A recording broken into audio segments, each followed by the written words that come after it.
Hello friends, அன்னைக்கு ஒரு நாள் நம்ம பெங்களூர்ல இருக்கிற யஷ்வந்த்பூர் ஜங்ஷன்ல இருக்கும்போது 16579 Yesvantpur Shimoga town intercity express spot பண்ணவங்க நம்ம WAP7 கிருஷ்ணராஜபுரம் லோக்கல் என்ஜின் தான் இந்த ட்ரெயினை இழுக்குது. இந்த ட்ரெயின்ல என்ன ஸ்பெஷாலிட்டினா விஸ்டாடம் கோச் அட்டாச் பண்ணியிருக்காங்க.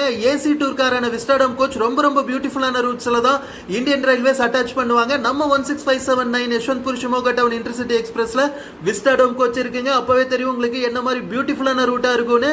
விஸ்டாடம் கோச் தவிர பார்த்தீங்கன்னா AC chair car, normal chair car, general class இந்த மாதிரி நிறைய கம்பார்ட்மெண்ட்ஸ் இருக்கு. டே டைம்ல டிராவல் பண்றதுனால எல்லாமே சேர் கார்ஸ் தான்.